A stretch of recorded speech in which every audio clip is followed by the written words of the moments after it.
What's up, guys, and welcome back to Pirate Talk Radio. This is episode 100. We have turned over. We've hit 100. We have got there. And I want to take a moment and thank each and every person who's listened to one episode, 5 episodes, or all 100 episodes. This is a passion project of mine that I just started in order to get my voice out there, my opinions out there, trying to give a new voice to the community of Sea of Thieves based on what I kind of saw and the other content out there. And it turned into something so much greater. It's turned into something that I enjoy doing. People enjoy watching. People interact with me, and I've got to now travel to Europe because of it, and meet the developers at Rare and have some great conversations with a lot of really interesting and great people across the Sea of Thieves community. And more to come on that. Definitely more to come in the next 100 episodes or whatever. I got a lot of stuff planned this year. Obviously, last episode, y'all got to listen to the first interview for a while, and the first interview of a new organization with Sea of Vengeance, and that was a lot of fun. And I've heard a lot. I'm throwing my mouse off the freaking table. I'm so excited. That was a lot of fun. Learned a lot of things about that organization that I didn't know, and I know a lot of folks really enjoyed that episode, and I got a lot of positive feedback. But atop of the viewers is, of course, the illustrious but notorious patrons who go above and beyond just listening or watching each and every week. They throw their hard-earned money at me. Like, how awesome is that people are out there working hard every single day to make money, and they are chucking money at me in order to tell me thank you and get their perks and just really go above and beyond support. So let's take a moment, as we always do, and thank those wonderful people. We have Blade X Life. We have Skamelt 666. We have Lane, and we have Regis Stella. Thank you again, everyone, for continuing to support this and all of my content. If you are interested in supporting and getting Pirate Talk Radio before anyone else does, you can go over to patreon.com/DavramTV and check out the different tiers starting at $1 and all the different perks that you can get by subscribing and supporting this content. Again, thank you everyone who has been a part of this journey, and I assure you we're not going anywhere. We've got a lot to go over and a lot to do. And I'm sure some of you are like, but Davram, it's been a week. It's been a whole week plus another week. And we're just now getting this episode. Yes! And I'll tell you why in our first little segment, which is very near and dear to my heart. And it goes really deep into the week hiatus of Pirate Talk Radio, what led up to it, and why everyone, especially with season 9, should be really, really thinking about stuff. And so we're going to go into that in a few moments. But first, I want to talk about the news, because there's a lot of it. There is a lot of news that we've got. We have gotten bombarded by Sea of Thieves media. We obviously had the official Sea of Thieves podcast, which I was excited to listen to and hear, and we're going to dive into that as we always do. We had the Sea of Thieves news itself. We had a 24-hour charity event that was absolutely fantastic that Sea of Thieves put on. Raised a lot of money for special effects. Their charity work is just absolutely amazing, which is one of the reasons I love to support Rare. And even though I've got my issues, I love this game and what the developers do to help support charities. Because as you all know, charity is a big thing for me with Extra Life. So seeing that Rare takes the time, the energy, and the effort and money to support charities that really mean a lot to a lot of people always gets me excited to watch and support. But let's go into what we found out in Sea of Thieves news. For all you Xbox nerds out there, and for all you Halo fanboys, and I'm sure many of you are like, Davram, this is old news. It is, but you know what? We had an important episode last time to get through, so deal with it. The Halo set has hit Sea of Thieves. Yes, Rare has done another crossover with Halo, the Halo franchise, and it gives you a full ship set inspired by Halo, a Master Chief inspired pirate costume, which is cool. I don't like the hat and the helmet, but it was done well for obviously taking a space marine, a warrior space marine, and making it an old school pirate. They did a good job. I'm just not a huge fan of it. You know how I am with my cosmetics. I'm very picky, but everything was really cool, and I just didn't like the helmet going into the hat. I think everything else looked really nice though. But the emote on it with the Cortana music box was super cool, especially since he pulls it from the back of the helmet. Just, ode to the game. So great detail from the design team on that costume and the custom emote that you get with there. And then the thing that's really cool, again, you know how I am with my light up glowy crap, but the weapon set, all inspired by Halo, though they're not exact replicas of the guns from Halos, they're all inspired by a specific gun in Halo. And I think they did an outstanding, fantastic job with it. They look really cool. And if you like glowy neon stuff, you're going to love this stuff. It looks really nice. I've seen all the stuff in game. I think it looks really good. The ship set does look really cool as well. I can definitely see people using parts and pieces of it across their ship, especially if your ship is dark colored and with an accent of red. This ship set will be fire with whatever you're doing. And if you're a person that likes glowy stuff, this thing glows. So really cool Halo crossover that they did there. Super pumped to see people in their pictures using that. And then the other piece of news, aside from the free emote, which is the pancake emote, which is kind of funny, and the media team did a really good job with the Sea of Thieves news and air pancakes or heaven pancakes or ceiling pancakes, whatever it was really good. If you didn't watch the Sea of Thieves news short all the way to the end and missed missed the background with McMercury on the floor eating a pancake, you missed out, because it was just absolutely great. It was absolutely McMercury. It was absolutely Sea of Thieves. It was presented amazingly. So well done to them. But one thing we did find out, which was a little bit disappointing, but also really speaks to where Rare is versus where they came from. And we're going to get into a lot of that when we start to break down the podcast.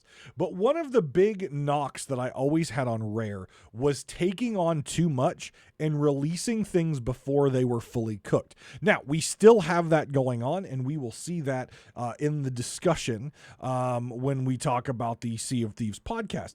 But the 5th anniversary is coming up. 5 years of Sea of Thieves. It's going to be huge. It's going to be big. Again, when this episode releases, same day, March 6th, Saturday, March 6th, they will be doing a live stream to preview Season 9 and the 5th year anniversary of Sea of Thieves, which happens later in March. Near the end of March, we'll have the 5th year celebration. I feel that this is going to be huge. I don't think that pirates are really ready for the magnitude of this celebration. I think it's going to be big. I think it's going to be huge. I think it's going to be very much honoring the journey that Sea of Thieves has been on, how far it's come, and honoring the future that we see on the roadmap and that the Rare team hopes to have. So look forward to the 5th year anniversary. But because of the 5th year anniversary, because of Season 9 releasing pretty much at the same time, I think we've got 1 or 2 weeks left in Season 8, and then we hit Season 9, and then we immediately, right after Season 9 launches, hit the 5th anniversary celebration. That's a lot of work. That is a lot of workload getting ready for that. And let's not forget, we have E3 right around the corner. And you know that Rare does E3 better but different than all other companies. So we can expect a really great, spectacular presentation, as always, from Rare at E3. So they have Season 9, they have 5th anniversary, and they've got E3 that they're all prepping for. So what does that mean? Well, in any business and in any software development, when you have a a work in progress board that is that big with so many launches, you have to then start to make the determination, what can we cut? What can we pull back on in order to make sure the things we are doing are going to be the best they can be? And unfortunately, for a lot of us who love what they're doing with Adventures, even though you know my ratings and you know my critiques of them, Adventures have been put on hold. They have been put on hold for the time being as they get through the launch of season 9, as they get through the 5th anniversary, and as I'm sure they get to E3. Now, it could very much be that part of the E3 presentation is the return to the Adventures and whatever comes next in that. It could very well be. Who knows? We don't know. We won't know because they keep it very locked down and very secret. That's kind of their MO. And I'm excited to see what they present at E3 this year. But right now, Adventures are on hold. It really does show you a few things. One, it shows you the limitations of a small development team. Now, Rare is not a small studio, but in terms of, say, a Blizzard, or say a PlayStation, or a big, even Microsoft. I know Microsoft itself isn't necessarily the developing company. They've got a whole bunch of studios just like PlayStation. But at the end of the day, think about these large studios. Blizzard, for example, they are much bigger than Rare. Rare is a bigger team than what they were, especially the Sea of Thieves side. But they're no tiny little development company by any means, but they're also not a huge development company. And because of that, they only have a limited amount of resources in order to bring us this content. And with all these major announcements and events coming up, they had to cut something. And the easiest thing to cut, Adventures. I mean, let's be honest. It's the easiest thing to cut. They've learned a lot from the Adventures so far, and I think taking a step back, taking a break, just like they're doing with the mystery, taking a break from it, looking at all the stuff they've learned, all the player feedback, the internal observations, really looking at the system, and then reevaluating and relaunching it to make it better and make it cooler as they relaunch it. The disappointing part about this to me is they did end it mid-series. So as we well know, the adventures are broken down into 3 adventures is a series, right? So we go 1, 2, 3, series.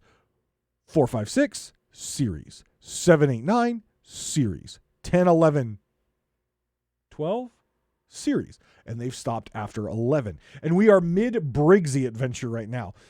It started a little slow. I obviously had major issues with Adventure 11 with some of the implementation that they did, but they are working on it and they're making things cooler. They're really bringing them to the tall tale level, which I've got my likes and dislikes about that approach because of how much sailing and how much story is going in and not enough combat.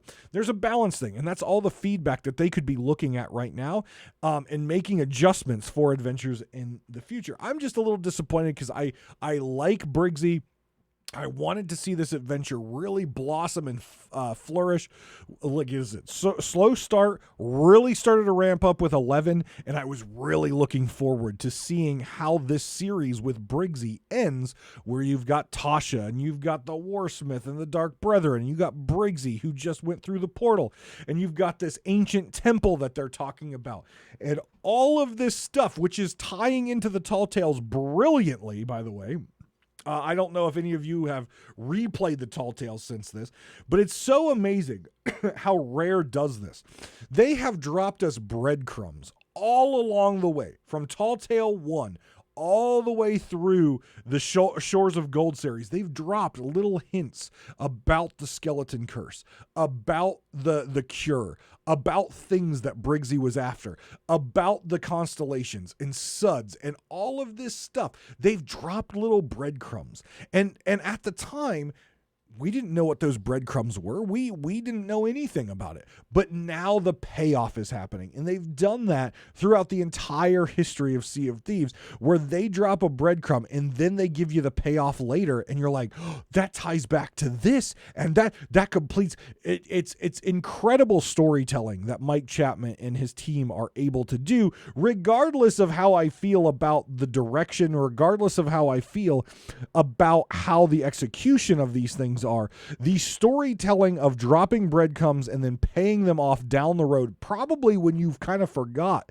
about the original drop, is absolutely brilliant. It's great, and I hope they continue to do that. But Logan and I, starting on Community Day, had started to play through these Tall Tales, and we were starting to connect these dots because we just played Adventure 1011, and we are that's fresh in our minds. And now going back and playing through these Tall Tales, we're seeing that pay off, and we're connecting those dots of things that we had forgotten about in just basic conversations or log books or whatever during that initial Tall Tale series. It's all paying off now. Little voice lines of skeletons or the captains that you got during the Briggsy story of the Tall Tales are now paying off, and we're starting to put the pieces together. It's brilliant storytelling from that team, and I hope that continues. But for now, we're putting the adventures on the shelf. And like I said, I hope they're taking the time to review community feedback, talk to their partners, talk to the people who are doing content about it, talk to their players in general, and really get a feel for which adventures did well and why they did well, which adventures didn't do so well and why they didn't do so well, and really take that feedback into account as they move to Adventure 12 in the future. And like I said, I don't anticipate Adventure 12 probably until after E3. That would be my guess. Because we got announcements that the new mystery, which is going to be more engaging and less forgotten about as the first mystery, that was one of their big feedback pieces, that is going to come out right after the 5th year anniversary. So that will come out somewhere between the 5th anniversary and E3. And then E3, and then I feel like we will get adventure number 12 after E3. So I'm going to guess early summer will probably be when we get adventure 12. Maybe I'm wrong, but I'm hoping they take this time and refine, get the feedback, and start to really look at how they're executing, designing, and building these adventures, and really take that community feedback into account, because they've got the potential with these. Some of these have been very lore driven, some of them have been very combat driven, some of them have been boring as hell, some of them have been broken as shit. But they have a potential here. They have a gold recipe. They just have to get the ingredients mixed properly and baked properly to serve us on the beautiful golden platter. I think they can do it. They just have to sit down and execute at this point. So why 2 weeks? Why 2 weeks haven't we had a Pirate Talk Radio? So let me go into detail. And this is both, it's going to be both a personal story. I know a lot of people liked my personal story of Sea of Thieves. It's going to be kind of a passion story about the charity and stuff, the work that I'm doing with the charity that I've been doing for 10 years. But it's also, it all kind of clicked with me as I was doing the notes for this episode, reading the tweets and reading some of the social media about Season 8 in general, specifically the players that are not PvP players, and just some of the stuff. And that's mental health in gaming.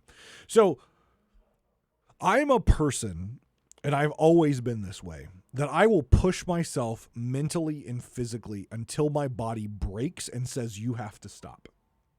I have always done that. I don't believe that, I always feel that I can be more productive and do more things each and every day, physically, mentally, work, and I just push myself to a breaking point. And every time I break, no matter how better I get, no matter how stronger I get, no matter how much I learn, how much better I do at planning and all that stuff, there is always that breaking point. And the mental breaks are the worst, right? Physical breaks, tore muscle, broken bone, whatever, those heal relatively quickly. Mental breaks take it out of you, and it takes it out of you for the lingering effects for a very long time. And it's not just something that you could just go to physical therapy, go to the gym with some stretch bands and start to work that muscle again. Mental breaks are just literally time. And that is awful for me because I know what I need to get done, but mentally I cannot do it. It's been broken.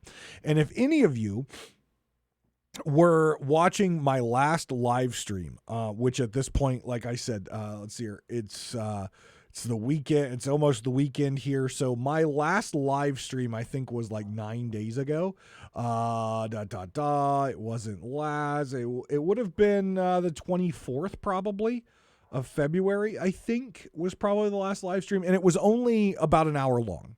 And I apologize for anyone who's listening that might have been on that live stream. I lost it. I broke. My mind broke. I was getting so irritated at Season 8 PvP. I was frustrated. I'm a very competitive person. And I do not like when things are stacked against me outside of my control. That just really crushes me very quickly.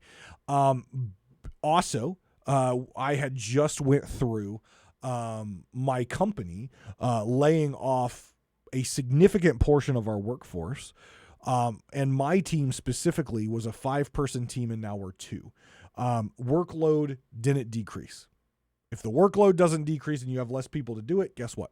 More work for the people that are left. I didn't realize that the tax that had been putting on me emotionally and mentally was to the point it was. Couldn't tell. As many of you know, and that I joke about all the time, I am also a single person that lives alone, and the only people that I have in the evenings to talk to are either chat when I'm streaming, which, by the way, anyone who comes in the stream and chats, thank you very much. You are my social life, and my 4 cats, which, if you've ever had an animal and that is the only thing in the darkness of night that you have to socialize with, they don't talk back.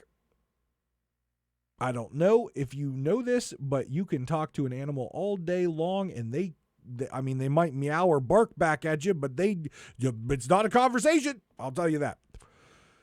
That wears on you. Being single, being alone, it wears on you. I've been alone most of my life. So that it's one of those things like I talked about at the beginning.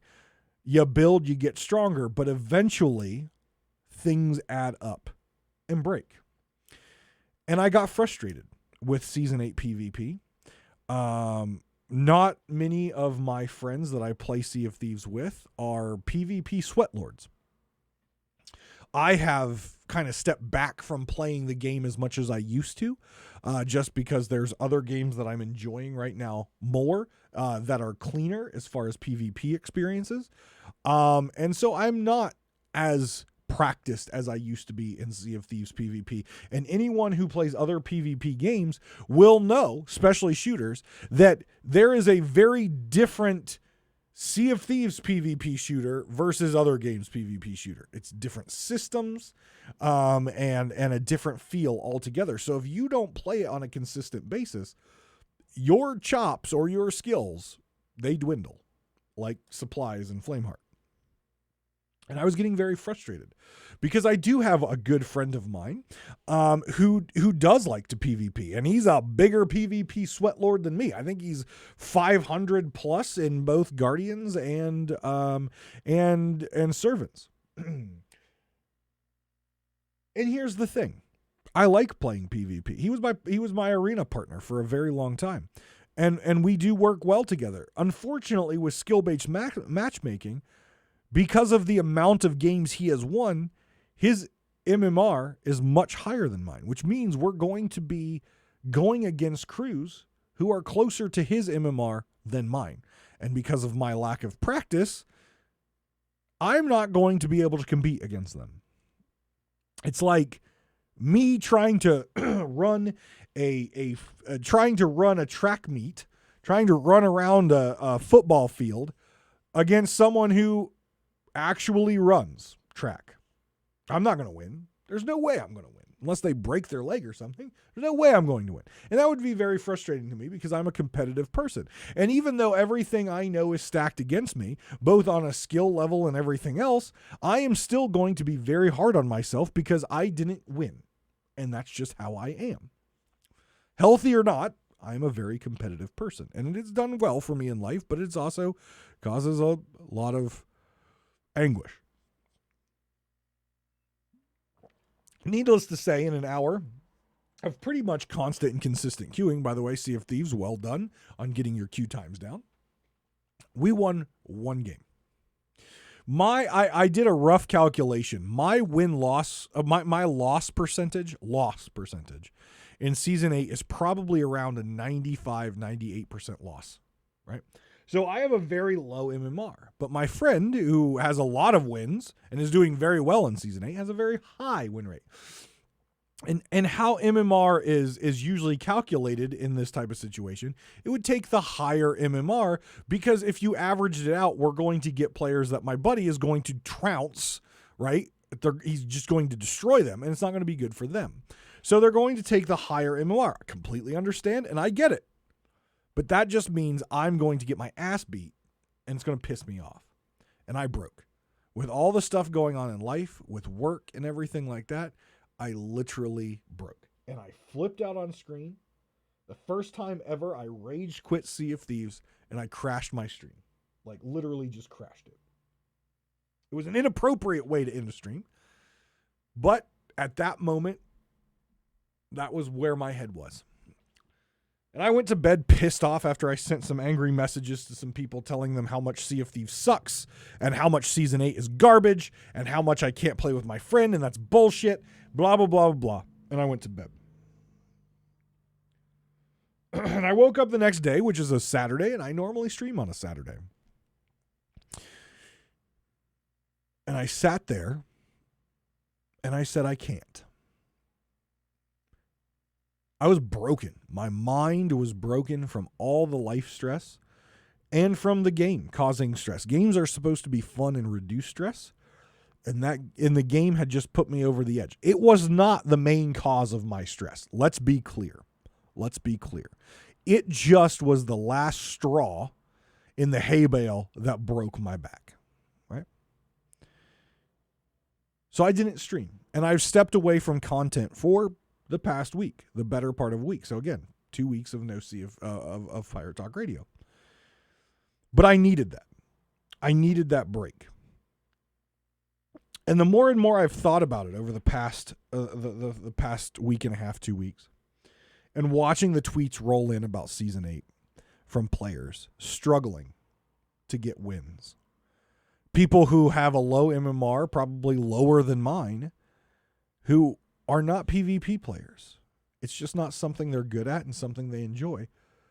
Who are getting very frustrated at the game, who are beating themselves up about their skill, and who are not enjoying the game right now. And they want to because it's a game they love. They want those cosmetics. And let me be very clear when I say this. Games should not make cosmetics that are always available for everyone. There has to be elite cosmetics and elite things that only certain players or with a certain amount of time you can achieve. Sea of Thieves for the longest time, pretty much by the end of a season, if you put a decent amount of time in, are going to have everything. This is the first time that they've really broken that model, and I'm okay with it. They've done time-limited stuff before that people get pissed when they miss out on, and I get that, and I understand. But I'm okay with the time and effort it takes to Season 8, because that gives a group of the player base that it honestly has been neglected for a very long time something to work on. And I think it's fine. I think it's great. Will I ever get the skeleton curse, the golden or the golden skeleton, or the Athena curse, or the golden Athena curse? I don't know. It's not really something that I'm worried about. It's not something I'm focused on. My focus is on health, my personal health, my career, and having a good time and trying to do everything I can to reduce my stress. And playing a game and getting very competitive when I'm already stressed out. Again, didn't know I was stressed out. Found it out pretty violently. I'm lucky I still have a monitor and a keyboard and a mouse. Could have went out that window right there for how pissed off I was. But it's important that all players take breaks. In this world of content, and I'm not saying I'm nowhere near a big content creator, but there are a huge amount of you who like to listen to the podcast each and every week. There are a lot of big YouTubers out there that, they get millions of views each and every video. And people depend on that content. And when they're not there, they get angry because the content's not there. And there is a certain consistency that is required in content making. But people's personal health, regardless if you're a creator or not, always comes first. The content can't be made if someone's mind isn't in the right spot. You can't have fun in games if your mind isn't in the right spot. You also aren't going to have happiness in your life or feel good if your mind isn't in the right spot. And if a feature in a video game that you love is causing you to have a negative effect on your mental health, then you need to take a break. You need to step away, turn it off, cool down, and get better before you go back. I pretty much have had my computer relatively, aside from a few little Destiny things that I've done, probably in the past 2 weeks have been on my computer, I would say probably maybe 5 hours in 2 weeks. And by that, I don't really play Xbox. I have one, but I don't really play it. I did update some games on there in case I ever chose to play it on there, in case for some reason we hit some of our milestones in the charity this year and I have to play on Xbox. I stepped away and turned off everything. And people were like, whoa, did you check out this new update? Hey, did you see this? And I'm like, no, I didn't. I've turned everything off because I need a break. And that's important. And seeing the things on Reddit and Twitter about Sea of Thieves and people suffering, causing themselves to suffer by throwing themselves into Season 8 PvP because they want to get this stuff. It's causing a lot of folks, I think, a lot of mental strain and maybe even getting to a point, mental breaks or mental health issues. And I just say to everyone out there, if you are frustrated at Season 8, step away. Don't let it affect your health. Don't let any video game affect your health. Step away. Season 8 cosmetics are going to be here. They are not linked to the season pass. The Season 8 cosmetics, both Reaper and Guardians, are going to be here in Season 9, 10, and for the foreseeable future. It's going to take me years to get those curses. And I'm okay with that. Because my mental health is more important, and so is yours. And this is things that I thought about over the first couple of days after that rage quit session on that stream. And I really thought that it was something I needed to talk about because I've been through this a lot in my life where, again, like I said, I push myself to a certain limit and eventually my body and my mind and everything just says stop. And then I don't stop and it's like, fine, well, I'm going to make you stop. And it's going to be shitty. And it was shitty. So I was able to take some time and think about it. And in that time, I was able to meet with the hospital rep. Again, not personal medical, by the way. I just needed time. But one of and this goes to the side of the charity that many of you know, me supporting Extra Life. I'm the president of that group, and I get to help make decisions on where the money we raise goes in the hospital. So this year, the money that the amazing support that all of you and so many others that don't listen to this show gave us, over $120,000 last year that we were able to raise to help children pay for their health care. I sat down and made the decision with the hospital rep that we were going to utilize this to help kids with mental health issues. I would have signed off on that before I had a mental break. But after having that mental break, after seeing all the anguish that people are going through right now with Season 8 in the Sea of Thieves community, I was like, you know what? I'm an adult. People who play Sea of Thieves in general there's a lot of adults, especially people out there tweeting. These kids, they might be playing Sea of Thieves, they might be playing Mario. But either way, they've got something that it's not their fault that they have some sort of mental capacity or mental issue. So we put a good chunk of money to support a lot of schools, parents, and children with support for mental health care this year. So I'm very proud of that, and it ties into this story. But at the end of the day, that's why we haven't had a podcast for basically 2 weeks now. Is I broke and I needed to recover. I am recovered. Stress is still high, but with the time off, I was able to refocus my mind. Get back to the gym. I haven't stopped going to the gym, but refocus my workouts, kind of eliminate distractions, reduce my screen time. If you've noticed, I haven't been tweeting as much. Just really reduce the amount of external stimuli and really focus on getting myself back into the game. So I encourage everyone out there, if you're struggling with Season 8, if you're struggling with anything whatsoever, take a break. Step away. Obviously, if it has nothing to do with gaming and Sea of Thieves and you're struggling, go find help, but whatever. But mental health is not something to take lightly. Don't let yourself break like me. And if you're out there playing games, and I've talked to this so many times, be a decent human being when you're playing. You don't know what the person is on the other side of that screen, what they're going through. And you trash talking, you teabagging, you doing whatever toxic behavior could be causing some major breaks and or problems with someone else. So be a decent human being in video games.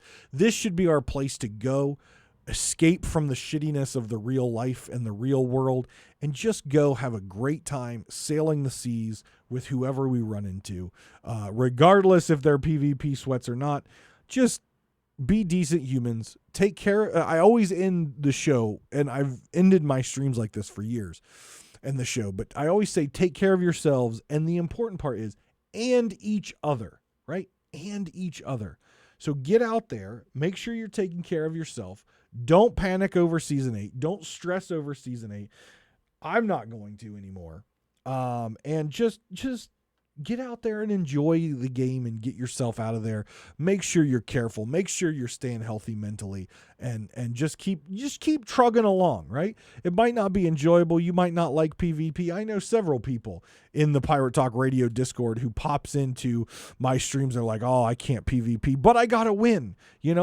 Enjoy those and just keep going. You're probably going to lose a lot. I know I will, but eventually you'll get there. But don't let it affect your mental health like it did me. So there we go. Away from a little serious note there, but still ties into, again, why we didn't have a break and just trying to give some folks a little food for thought as they're gaming out there. SOP podcast time. A lot of great things from this SOP podcast. But first, before we get into any of that, if you listen to the whole SOP podcast, you would hear a very familiar and lovely, beautiful name. During the Q&A session, a question was asked from Twitter. You know who asked that question? Me. They actually put one of my questions on the SOP podcast, and Mike Chapman and Joe Neat responded to it. The question that I asked, of course, was around the logbooks from Captaincy, just saying that these logbooks were precious back in the day. So why do our logbooks, regardless if I sync, when I log out, they are free game for anyone to pick up, read, and sell? And Mike agreed with me. Mike and Joe both agreed with me that this was not something that they thought about, and it's something that they feel like needs to be addressed, but currently is not on the roadmap. Will it get added to the roadmap sooner or later? Who knows? But I like the fact that both of them agreed that the feels bad of you. The book is supposed to be a story of your adventure and your boat's adventure, and it's supposed to be an item that someone can take when they sink you. It's supposed to be an item that can be sold. That's the historical significance of a captain's log. But in the same regard, if you don't sink, it does feel bad knowing that that precious piece of your pirate and your boat's history just starts floating in the waves. It is a feels bad. And I'm glad that they acknowledged that it's a feels bad. And I'm glad that they said that it needs addressed. Do I think it's a high priority? No, I don't think it's a high priority. I think this is a nice to have. I think it's something that they should have thought about in the beginning, but at this point, it's already in the wild. It's already now 2 seasons past. Is it something they may address in the future? Quite possibly, but I'm just glad it was acknowledged. I'm glad my name was brought up on the official SOT podcast, just saying. Dust off the shoulder there a little bit. I'm glad. But I'm glad that both Joe and Mike agreed that it was a feels bad for players, and it's something they want to address and expand on the use of the logbook, but just not something that's currently on the roadmap, but something they'll take into consideration. So you're welcome, everyone, for not using a captain ship through all of season 7, pounding my fist and fighting on the front lines of getting something else changed. I beated my chest and bitched about it for a long time. Guess what? We got the battle pass change. I got the battle pass change. You're welcome. And now I have put a plug in the ear and I've got agreement from Mike and Joe that the logbook is something that needs to be looked at and enhanced. You're welcome. The voice of the voiceless pirates. You're all welcome. You're welcome. So let's start from top to bottom and really go through this podcast, because there was a lot of information and a lot of good topics that I was glad to hear about and a lot of good approaches here. So first off, I before I really dive into too much here, the first thing that I noticed in this entire, and was a theme throughout the entire thing, was the engagement of Joe Neate. So you've heard me complain on this show a lot. You've heard me criticize a lot that I feel, though he's a great guy and he has a good head on his shoulders, he is the creator director of Sea of Thieves. He is not the executive producer of Sea of Thieves. That is Joe. Mike is the creative director. But I feel like up until this point, Mike has basically been given the keys to the Ferrari. He has been given the helm of the ship and he has been driving it. And though we get great stories out of this, there's a lot of technical bugs, there's a lot of exploits, and there's a lot of issues that I feel like if there was a more stern and more focused head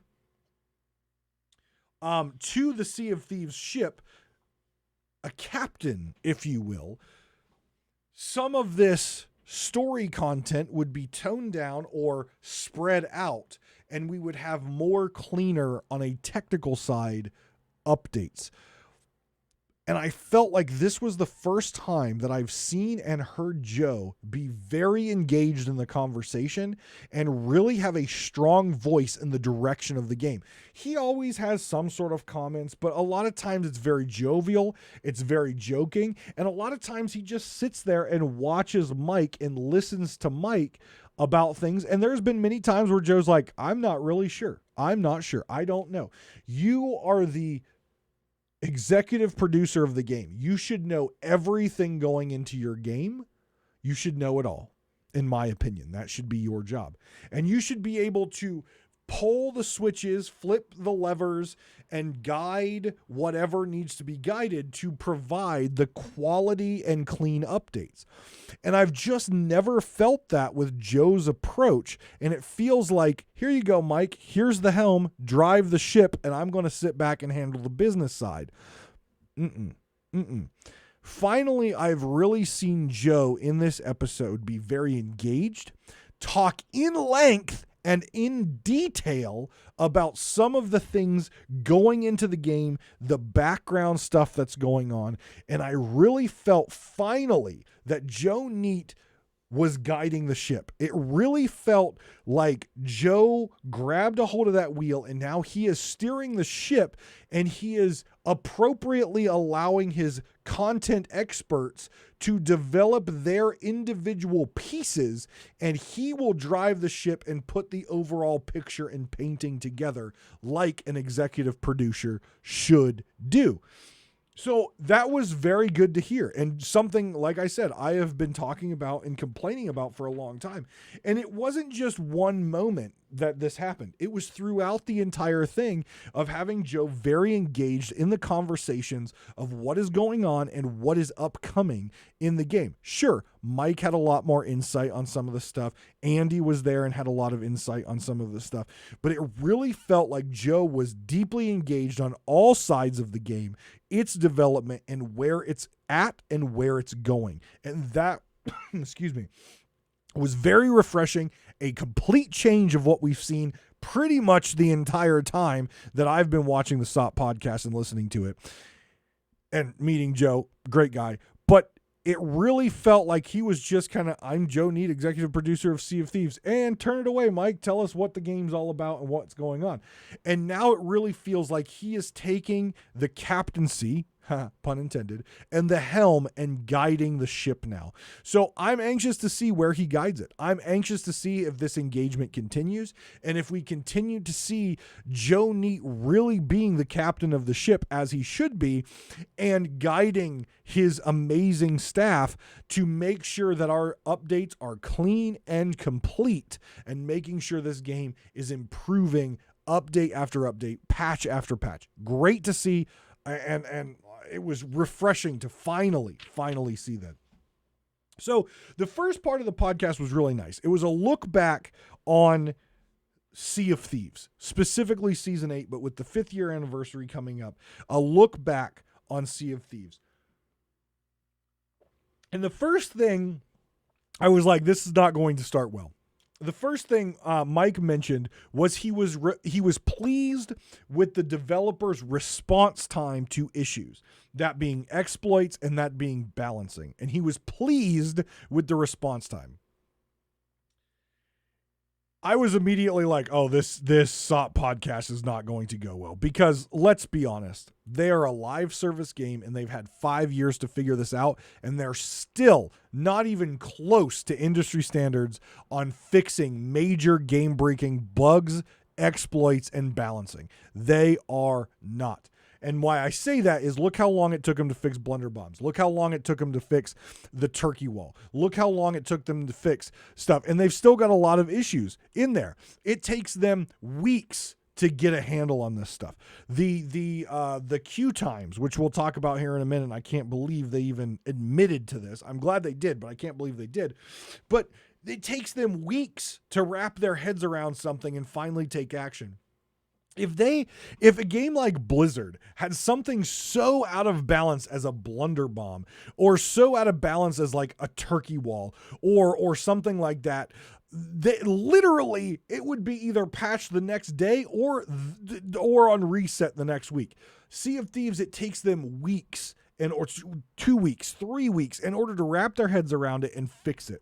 Again, Blizzard is a bigger organization, but that is the standard of live service games. These big games like World of Warcraft, like Final Fantasy, those are live service games. They're 24/7 live service games. That is the standard that Sea of Thieves is being measured against. I'm sorry if they're a different genre and you don't agree with me, but all live service games, regardless of true genre or what the game is about, you are being held to the standards of the big boys, and you need to live up to those standards. And Sea of Thieves does not. And it's very disappointing to me. And I was really hoping Joe would have jumped in there and be like, we had a response time, but it was unacceptable. We did a great job of getting things more balanced, but we should have been quicker at it. We should have anticipated this, and we should have been quicker at that thing.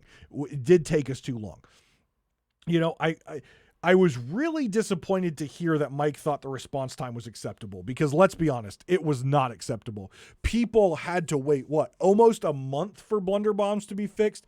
It should have been fixed within a week. It should have been fixed within a couple days with how bad that was. Same with the turkey wall. Should have been fixed within days of release, within days of knowing about it. It should have been resolved, but it takes them weeks, if not months. And that is not acceptable in a live service game. You have to take action immediately on game-breaking things like that. Andy was the next to speak, and he mentioned something very interesting, and that was a change in their development process. So, as I mentioned earlier, Sea of Thieves is very secretive in what they do. We know that. They like to get that wow factor. But in getting that wow factor, they oftentimes have broken, buggy updates. They've had a history of it. Season 8 was big. It was the first PvP-focused update, really ever, where everything was focused around Season 8 PvP. And Andy mentioned a very big change on how they approach this, and that was early on, when it was still on a whiteboard, when it was still in the design and writing phase. They engaged with their Sea of Thieves partners and began to engage with insiders way early, instead of what they normally do, which is cooking up something that they think is good and then throwing it out there to test. Guess what? The code's already done at that point. The design's already done. There has been pen on paper and paper now into code. It is in the game at that point. There is not much you can do getting it that late. There is not much they can do with feedback that late in the game of development. And this time they started it when it was still just a concept art, if you will, when it was still just on paper, when no actual keystrokes have went into it to put code in game. They had already engaged the feedback of heavy players in the game to talk about what are some of the exploits, what are some of the things you could see as issues in this. For example, Andy mentioned something he was very against was putting a battle boundary in there. And after these conversations in the, concept art piece, everyone said the only way this is going to be work and enjoyable is with a battle boundary. And because of that feedback, we have a battle boundary. And we've had issues with said battle boundary. I think it should always get smaller, just like a battle royale, to force ships to not be able to just run all day. But we have a battle boundary now. That was not something that was in the original design. But before fingers hit keys and keys became code, that was the feedback they got from their heavy players, their partners, their intense insiders. And because of that feedback, a system was in place which actually made Season 8 feasible. Because could you imagine Season 8 without battle boundaries? It would be intolerable because people would just run all the time. All day long, they would just run. It would basically be like adventure PvP as it is before Season 8, and if you're not doing Hourglass. That is what the PvP of Season 8 would be. Matches would never end unless they put a time limit on it, which again was not something they wanted to do. The battle boundary at least adds some sort of finite line in order to push to a final match, like a final ending, a result. Again, I think it should shrink, but that's just me. I don't think it ever will. I think it should shrink. This needs to become the norm from everything from updates, seasons, adventures. When it is still not even ink dried on paper, they should be engaging with their partners. They should be engaging with their really good heavy testing insiders, and they should be making adjustments before code even hits the computer. to get a better understanding of the reception and feedback of players so they can get on top of it and provide a quality update that is going to be well received, it's going to be fully baked, and it's going to meet the players' needs. This needs to become the norm. And if it doesn't, shame on you, Sea of Thieves, because you proved in Season 8 that it's a good system. So continue to use that system. I don't care if it gives out your secrets. I don't care if that means people aren't, those people don't get the wow factor. They get the wow factor when they test it. They sign NDAs for a reason. Let them help guide your pencil strokes to make sure the update is quality for the general player base. Make that the norm. I mentioned queue times. This was something disappointing for me to hear, but really speaks to how Rare approaches development and those timelines. Andy mentioned that queue times was a known issue the night before release. They knew that players would have longer than acceptable queue times. They knew this. And months prior to this, they had already started working on cross-seed and cross-faction battles to reduce queue times because they knew it would be an issue.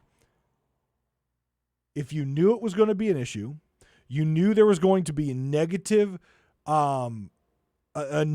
feedback on this, and you knew it was going to cause heartburn for your players, that's not something you put on the back burner. That is not something you wait for a month down the line or weeks down the line to implement.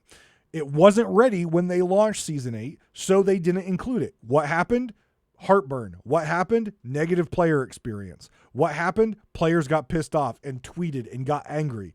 They had to come out with a statement. We're working on it. It's going to come out. And then down the road, we got it. If they identify something that is going to cause heartburn and players to have a negative player experience, I'm sorry, delay it. Sea of Thieves for too long has sat on their deadlines and saying, this is the deadline that we announced. We are going to hit it. And we are going to strip out the bells and whistles so we can hit it. Player feedback and experience be damned, we're hitting this deadline. They have pushed it in the past. Look, make it clean. Make it complete. It doesn't have to be the final product. You can continue to make it better season after season, evolve it, but make sure what you release does not have a raw frozen center or an undercooked crust. Make sure everything is fully baked, especially if you know that it's going to cause player discomfort. It's going to cause a bad player experience. It's going to cause heartburn for players. If it's going to cause badness to the general players, delay. Delays are better than heartburn. Delays are better than disappointment. Delay if you have to. A month, 2 months if needed. Players will get pissed at the delay, but when a good, complete product is released and put in front of them, guess what? They have forgotten about the heartburn because you just literally gave them an antacid and they're loving it. They're loving the feeling. You gave them a chocolate-covered ice cream sandwich antacid. Their heartburn is gone, and they're saying, delicious. But don't identify an issue that you know is going to cause issues and then not delay it. Just give us an unbaked solution. Bullshit. I hope they learn from this, and in the future, they will actually push things and delay things in order to give us a quality, fully baked solution. Cheating. We know it's happening. We see it every single day. In a competitive game, and Sea of Thieves, I would say, is not that competitive. It is, but it's not. But when you institute a PvP system that is going to track wins and losses, there are going to be cheaters. There were cheaters before Season 8, and now there's a lot of cheaters out there. And I was glad to hear the passion in Joe's voice when he said, we are constantly and continuing to monitor, make adjustments, and improve our cheat detection, and any and all reports of cheating will be heavily and quickly investigated, and this is the big thing, and permanent bans will be instituted. Now, he didn't go into details of the type of bans. I know they're not IP bans because a lot of these cheaters just make a new account and come back. But they really need to look, as I've said in the past, at IP banning these people. So there's no way in any way, shape, or form that they can ever re-enter the Sea of Thieves in their current home, basically.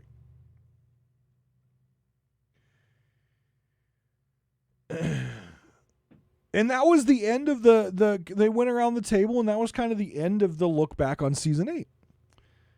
It was mixed. I thought there were definitely some learnings that they took away, and I hope we see them implement in other seasons. There was definitely some, in my mind, public PR spin where they said, oh yeah, this was great, we handled this well, but it really wasn't.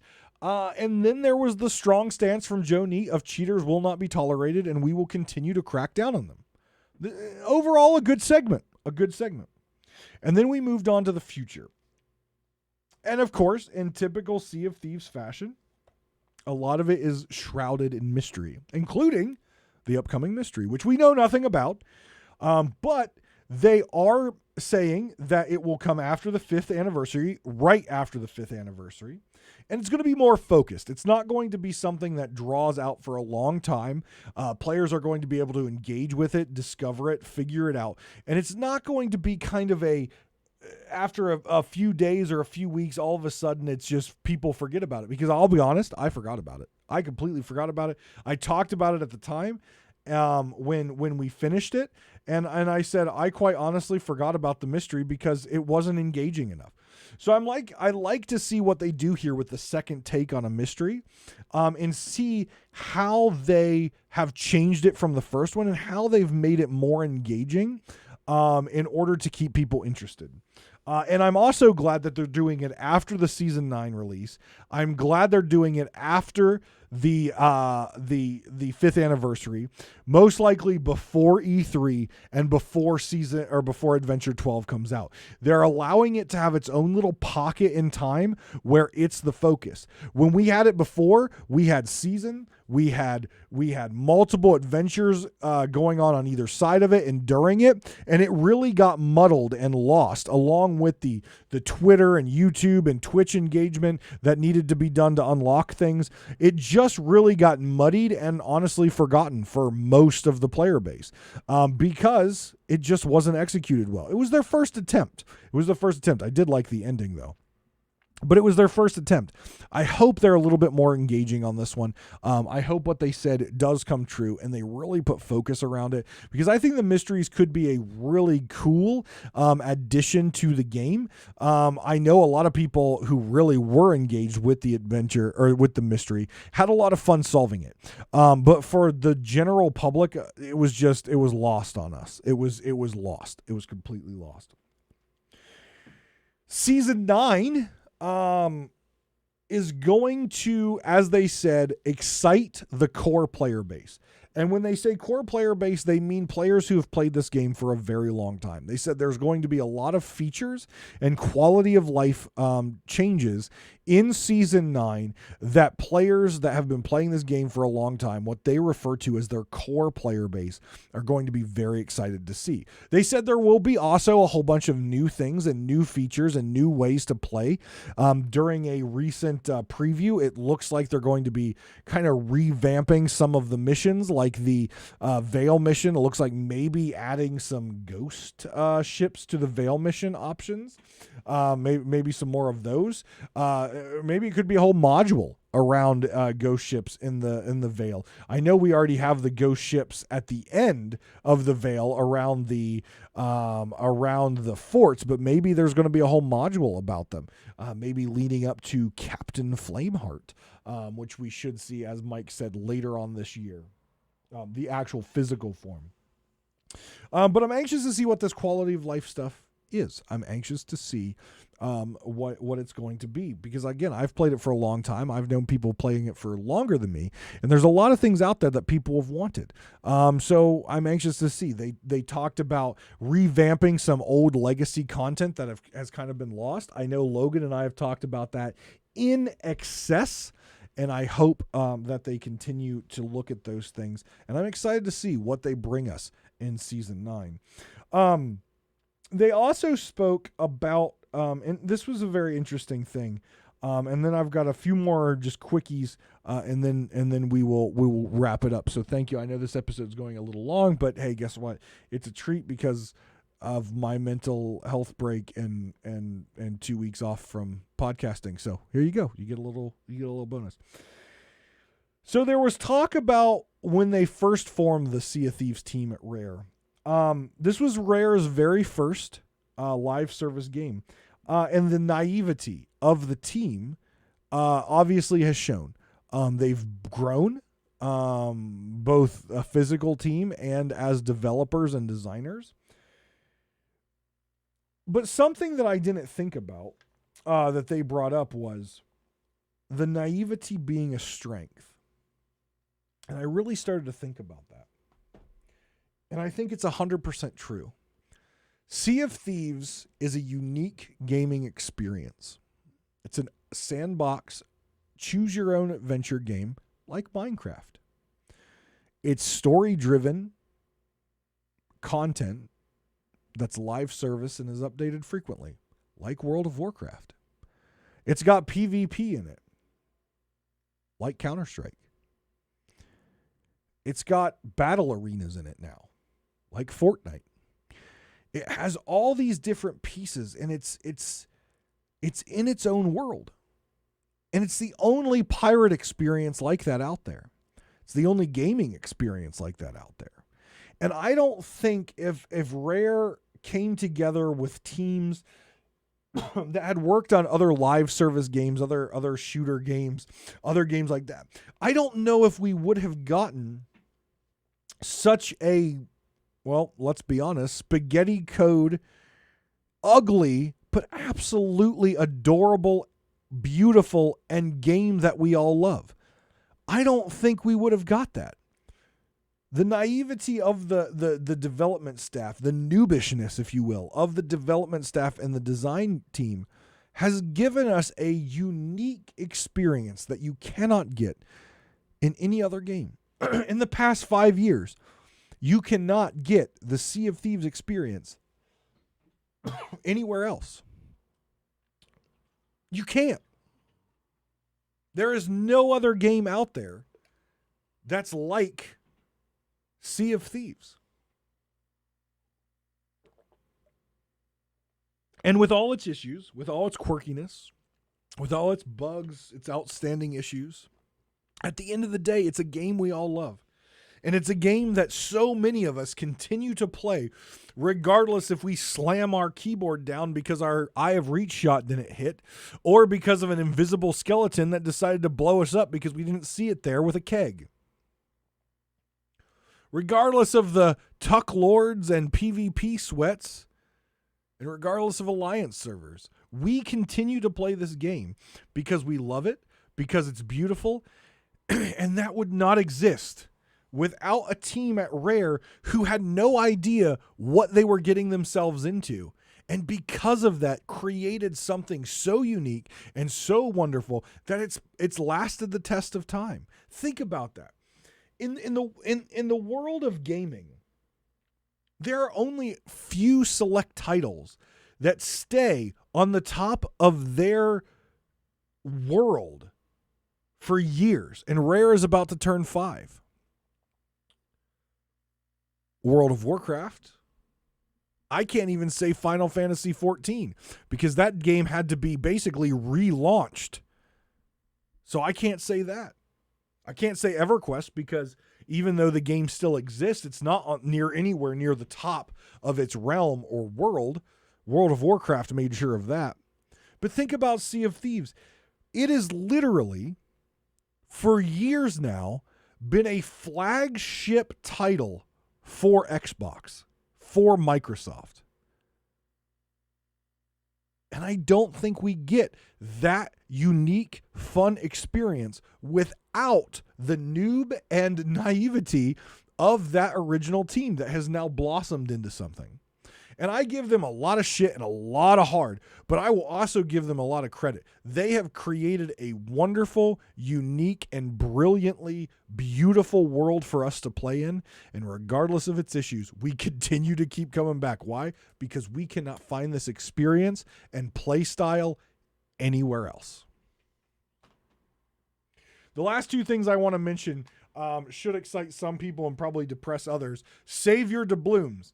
It wasn't expressly talked about as far as why, but there were some hints that the doubloons will be used to purchase basically retired cosmetics from maybe previous season passes and things like that. So save your doubloons. I know a lot of people have cashed them in for gold for the Dark Adventure stuff and all the new cosmetics. If you haven't done that, start saving them. I don't care how many tens of thousands or 100,000 doubloons you have, save them, because there's probably a good chance coming up soon the economy is going to be turned on its head when it comes to doubloons, and you're going to be you want to be ready for that so you can get some of the cosmetics or whatever is going to come with that. And then for all you solo players, and this is actually really exciting to me because I prefer not to play this game solo for many reasons. One, I don't like to play games solo. I like to play with people. But this year, Sea of Thieves is really going to take a look at solo play in their game. It was admitted many times that this game was designed for the galleon. It was built from top to bottom for a 4-player galleon. That was the way they wanted you to play. That was the way it was designed. Mike Chapman even said, we built this game for a 4-player galleon. And oh yeah, there's a sloop. And then they added the brig. But this game was designed for a galleon. Everything has been balanced and built galleon design, and then oh yeah, there's a brig and a sloop. Solo slooping, or slooping in general, was viewed as the hard mode of the game. Specifically, solo slooping was viewed as the hard mode of the game, not encouraged, not suggested, but tools not rules. Players wanted a challenge, and there's a lot of really great solo sloopers out there. And they understand that. They understand that the community around solo slooping is growing, and people want more ways that feel fair and balanced to play a solo sloop. So this year, I'm going to call it 2023 for Sea of Thieves is going to be sloop love year. Love your sloop. Love your sloop players. Rare is going to put a huge focus this year in their updates, in their seasons, they said this, around making the solo sloop experience better for their passionate solo sloop players. Maybe that's some balancing changes. Maybe that's some sloop adjustment changes. Who knows what they're going to do, but showing that they can do a solo sloop only queue system, which prevents people from adding a player once they get into the hourglass. You have to go in as a solo sloop. You have to win or lose as a solo sloop, and then someone can join you. They have proven that they can break apart the galleon, brig, sloop, and solo sloop in order to make a more fair and balanced PvP system. Who knows what concoction their brains are coming up with, but this year, I'm telling you, and they said it's coming. They didn't go into any sort of details, but this year they're going to be focusing on bringing more fairness, balance, and a better way to play as a solo slooper. So I'm excited to see that. I am really anxious to see what evil scientist things they brew up in order to make that experience for players who enjoy the solo sloop and who want to solo sloop better. I think it's a great idea for the game. I think there's a lot of players that will like that and enjoy that. So I'm anxious to see what they do. But guys, again, thank you very much for the love and support. It's been 100 episodes. I've enjoyed it. I enjoy talking to you. I enjoy engaging with you. Please follow me on Twitter. My email address is always in the show notes. You can join the Discord and talk to me anytime you want, especially if you're having trouble with like mental anguish or anything like that with Sea of Thieves. You know, we're all human. We're all human.